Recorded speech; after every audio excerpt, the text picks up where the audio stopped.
So here's something I've noticed. Portal fantasy books, where you go through a gate into another world, are not very popular for adults and teens. But why is that? Why would we outgrow the desire to find a magical gate in the forest and travel to another world? And, perhaps more importantly, why do I insist on continuing to write them anyway?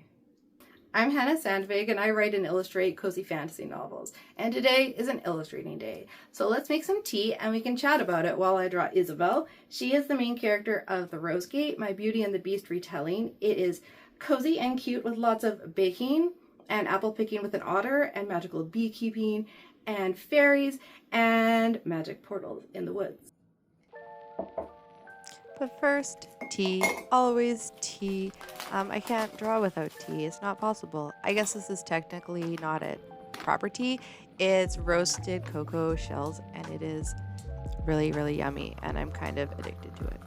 And then we have a little candle, but it's also not a real candle because I have ADHD and I am always afraid I will burn the house down by leaving a candle unattended. So no candle in the mushroom light. And then we have this little guy. He reminds me of my kitty Finnegan that I lost this summer, so he gets to hang out with me. And then I couldn't find where I put my iPad, and it was in my bedroom. Ha! That makes sense because I was filming earlier and I needed it for something, but it wasn't where it was supposed to be. So now we're getting all set up, ready to go. I suppose I could draw now. Oh, not yet though, because first I need to get my tea. Ready to go. It looks like water, but I swear it was tea and it was delicious. And I always do honey, not sugar, because I don't know, the bees make it. It seems fun. I love honey. And cream. But it's a little bit harder when you forget to get your new cream started. There you go. You gotta take the little lid thing out, and then you get the cream, and then you can draw. But first, I also needed my earbuds in because I have to listen to my music, which is not the same as the music that we're listening to now, but not actually all that different because I do like to listen to lo-fi while I draw. And I'm all set up and cozy, which sometimes it seems like it takes me a while to get started, but I remember hearing one time recently that if you can just make everything like 10% better, a little bit more fun, then it can be easier to get going with things. And it might sound funny that I bribe myself to do the thing that I like to do the most, which is drawing, but sometimes our brains are funny and sometimes mine's a little broken and this helps me out. But anyway, let's get to the art. Okay, before we get into Portal Fantasy stuff, I thought I'd tell you a little bit about my art process and what I'm doing here. First of all, yes, I do partially trace some of my images sometimes. I only do this with photos I've either taken myself or bought the rights to. This is a stock photo from Deposit Photos that I bought. I don't think that tracing is a great way to grow as an artist, so I don't recommend tracing anything you couldn't draw yourself by looking at a reference or at life, but it is fast and it can help with accuracy. Feel free to look back at my previous video about perfectionism in my art to better understand my issues. This was all drawn on my trusty old iPad Pro in Procreate, and I use Procreate for all my digital art these days. I really love it. I only just learned also while making this video that you need to adjust the settings in Procreate before you start an illustration to get nice high resolution time-lapse recordings. So alas, this one is pixely. I am learning new things with every video I make for you guys, but as always, we are striving to learn and not be perfect because then I would never ever put any videos out.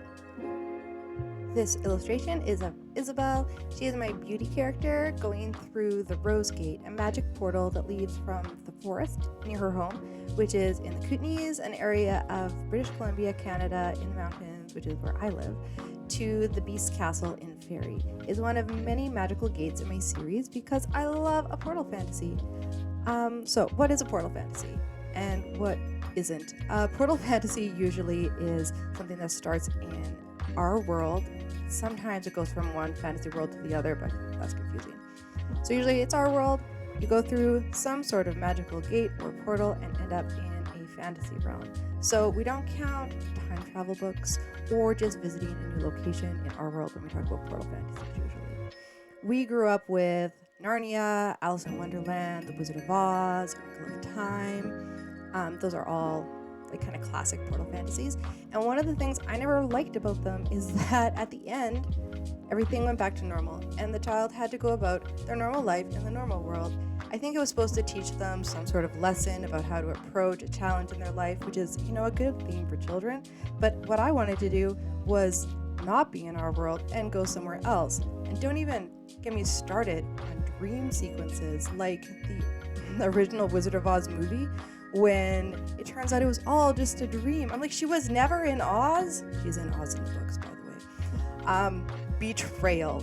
Oh, terrible.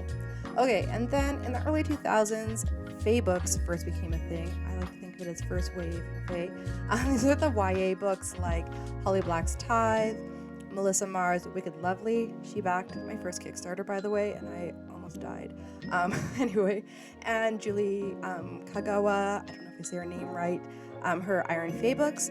So these usually had girls from our world, and they would travel to fairy sometimes, and sometimes the real world had hidden magic, and somehow it could be both a lot of the time. They were very wibbly wobbly about how all of that worked. And I loved that because I love the idea that our world might also have magic, and we just didn't know about it.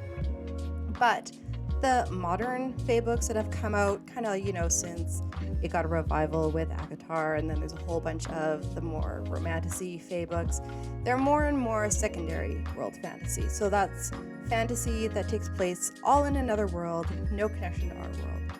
And I mean, I love that stuff. That stuff's fun too. But when I wrote The Rose Gate, it was my first novel, and I loved the idea of Beauty being a regular girl from our world who ends up in fairy. Honestly, the original Beauty and the Beast kind of has that vibe of a normal human girl who gets caught up in a magical world very different from her own. It's just a castle, not a whole realm.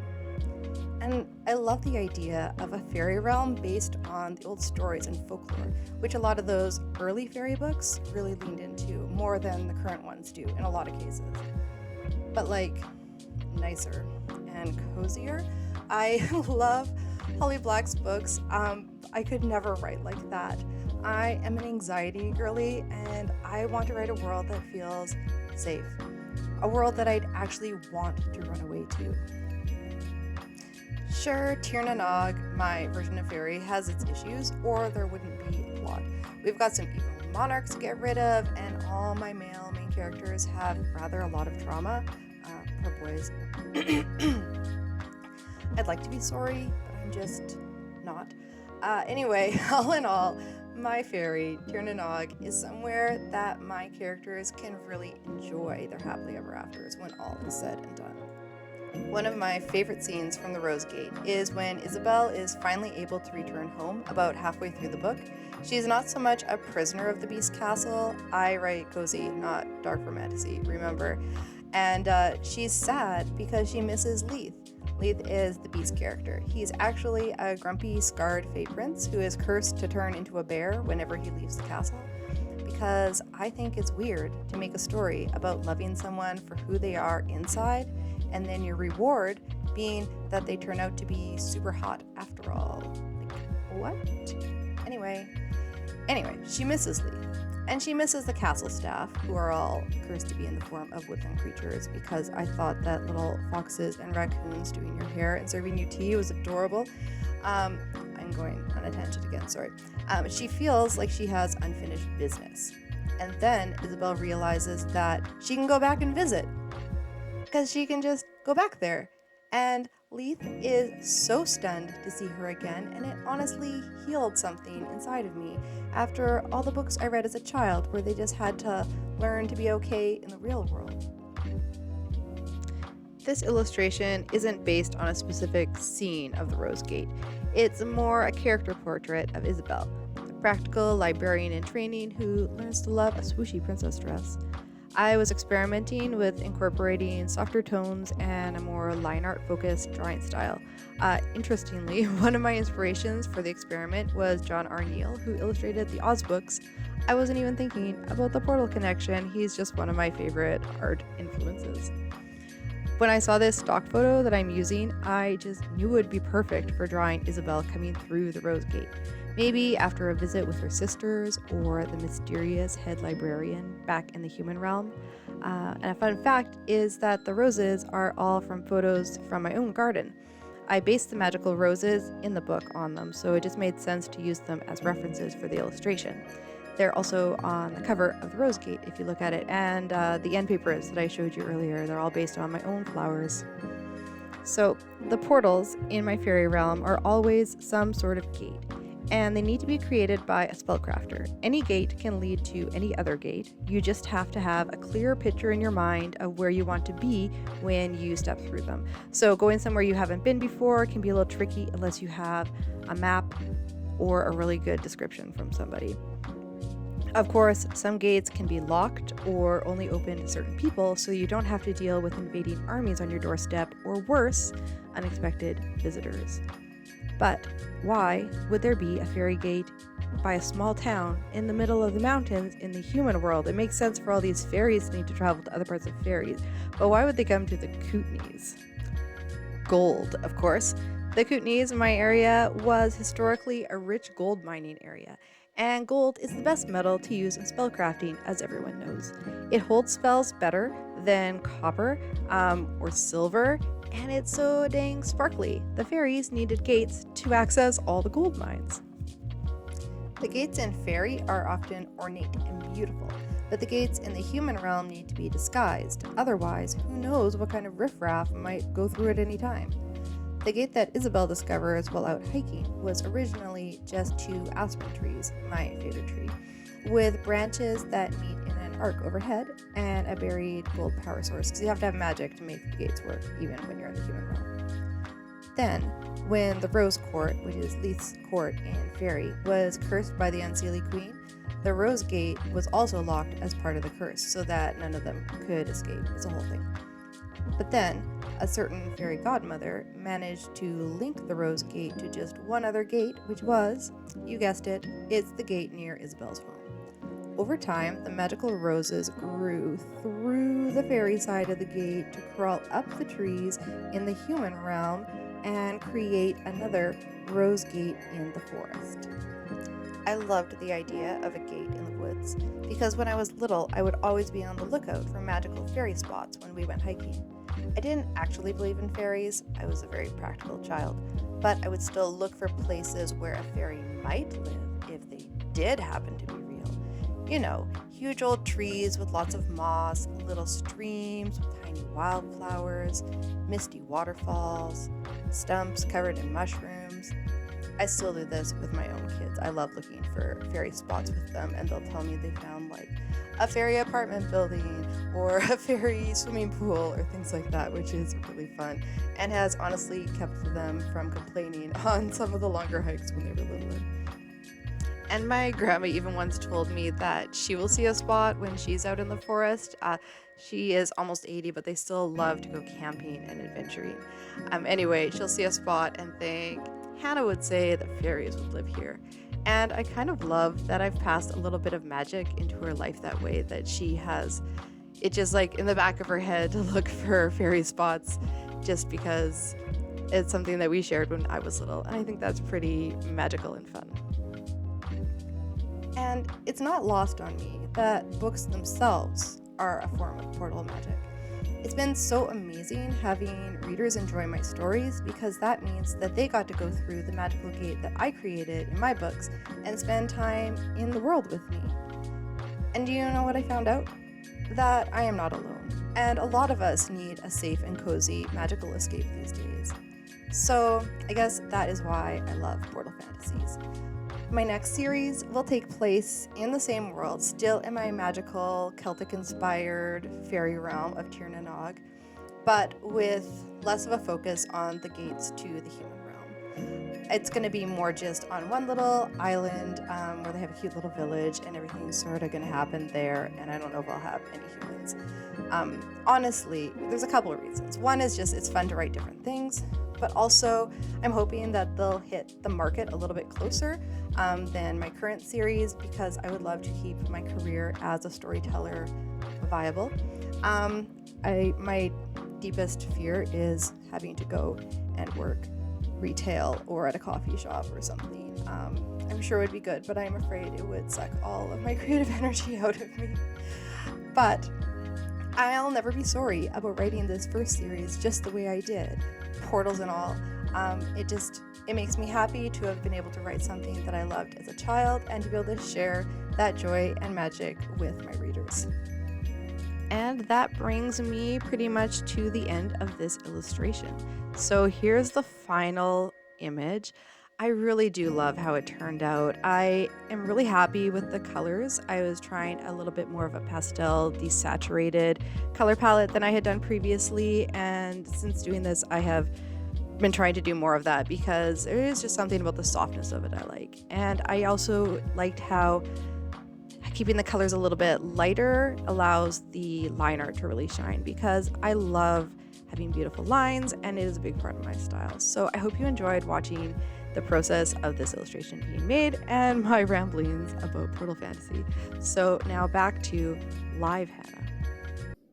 Thanks for hanging out with me today while I was drawing. Being an author and illustrator is a kind of a all by yourself job a lot of the time, so it's fun to have somebody to talk to. The Rose Gate is an illustrated novel. Ooh, Another thing that most people don't do for adults and teens, but I mean, I just love it so much. But that particular illustration I obviously drew after, so it's not in the book. But I do have some beautiful 5x7 prints of it available at my website if you're into that sort of thing. This is a special edition from my website, but you can also get a pretty good one on Amazon and the other retailers that has a lot of the illustrations and still the pretty art under the cover, but doesn't have the end papers and some of the other stuff. Okay, but I'm curious about you. Did you ever try and find a portal in the woods or a little fairy nook or anything like that when you were a kid? Or now, I'm not going to judge. I find myself looking sometimes. And if you did, would you go through it? Even if you didn't know what would be on the other side? I don't know. I would say definitely before I had children and got married. But now, I don't know if I'd risk it. But what if it leads to fairy? I don't. Leave a comment with your vote and let us know, and we can debate whether or not we are, scaredy cats or brave adventurers when it comes to mysterious gates in the woods. I hope you enjoyed drawing with me today. If you did, please like and maybe subscribe to the channel, because I am still such a new baby YouTuber that every little bit helps so much. So thank you so much for everybody who's already believing in me and following along on this adventure with me. I hope you have a cozy and creative week, and I'll see you in the next video. Or you could go over here and we could keep hanging out. If for some reason you're still here, please enjoy this footage of me pretending I'm going through a magical portal in order to make a thumbnail image. Why do I show you guys this? This is a sound check, and this is also a sound check.